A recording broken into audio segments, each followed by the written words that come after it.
1 जून को 7वें दौर की वोटिंग के साथ ही दोस्तों लोकसभा चुनाव खत्म हो गया है और इसके साथ ही कन्याकुमारी के विवेकानंद रॉक मेमोरियल में नरेंद्र मोदी का 45 घंटे का ध्यान भी 1 जून की शाम को ही खत्म हो गया। ध्यान करने की टाइमिंग मोदी ने इसी तरह रखी थी कि जिस वक्त उनके संसदीय क्षेत्र वाराणसी में वोटिंग हो रही थी, ठीक उसी समय विवेकानंद मेमोरियल में बैठे नरेंद्र मोदी की अलग अलग एंगल वाली तस्वीरें और वीडियो मीडिया में चलाए जा रहे थे। और जब वोटिंग खत्म हो गई तो ठीक उसके बाद एग्जिट पोल आने शुरू हो गए तो नरेंद्र मोदी भी ध्यान मुद्रा से एग्जिट लेकर सामान्य मुद्रा में आ गए। ध्यान से बाहर आने के बाद मोदी ने कहा कि उनके जीवन का हर पल देश को समर्पित है, यानी ध्यान के बाद राष्ट्र प्रेम का यह तड़का लगाना भी मोदी नहीं भूले ताकि एग्जिट पोल जो आंकड़े दिखा रहे हैं उसे थोड़ा बल मिले, ताकत मिले। आप जानते हैं कि तमाम न्यूज चैनल्स के एग्जिट पोल में फिर से एनडीए की सरकार ही बनते हुए दिखाई गई है और इसमें कोई नई बात नहीं है। जब मोदी ने पहले ही ऐलान कर दिया था कि तीसरी बार भी मैं ही लाल किले की प्राचीर से झंडा फहराऊंगा और उसके बाद 400 पार का उन्होंने जुमला भी दे दिया था,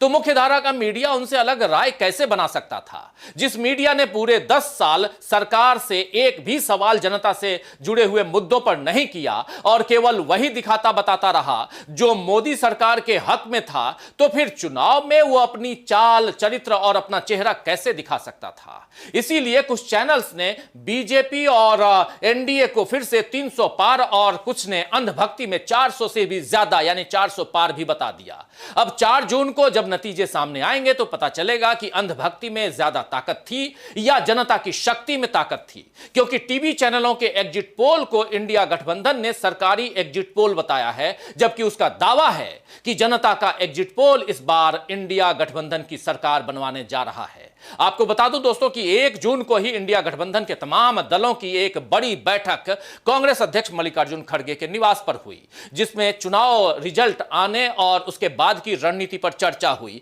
और इसके बाद मीडिया को संबोधित करते हुए मल्लिकार्जुन खड़गे ने कहा कि जनता का एग्जिट पोल बता रहा है कि इंडिया गठबंधन को 295 से अधिक सीटें मिल रही हैं। क्या कुछ कहा है मल्लिकार्जुन खड़गे ने, आइए जरा सुन लेते हैं। इंडिया गठबंधन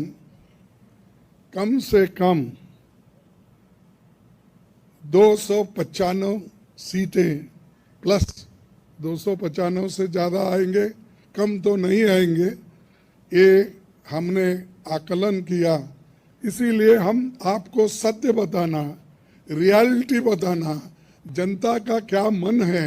जनता जो कहती है वो हम आपके सामने रख रहे हैं। तो दोस्तों जनता का एग्जिट पोल टीवी चैनलों के एग्जिट पोल से काफी अलग है, ऐसा मल्लिकार्जुन खड़गे समेत तमाम इंडिया गठबंधन के नेता भी कह रहे हैं। आप जानते हैं कि इस बार पूरा चुनाव जनता बनाम सरकार ही रहा है। कायदे से जनता की बात सबसे पहले सत्तारूढ़ दल को करनी चाहिए थी, लेकिन मोदी पूरे चुनाव मुस्लिम लीग, मंगलसूत्र, भैंस, नल की टोटी, मुजरा और 7 पीढ़ियों का कच्चा चिट्ठा खोलकर रख दूंगा जैसी धमकी देने में लगे रहे। जनता के मतलब के किसी भी मुद्दे पर नरेंद्र मोदी ने बात नहीं की और न ही बीजेपी के घोषणा पत्र में ऐसी कोई पहल दिखी, जबकि विपक्षी दलों का इंडिया गठबंधन पूरे चुनाव केवल और केवल जनता के मुद्दों को ही उठाता रहा। कांग्रेस समेत तमाम दलों ने इस बार चुनावों को बिल्कुल ही मुद्दों से भटकने नहीं दिया है इस चुनाव में, और यह इन चुनावों की सबसे खास बात रही है।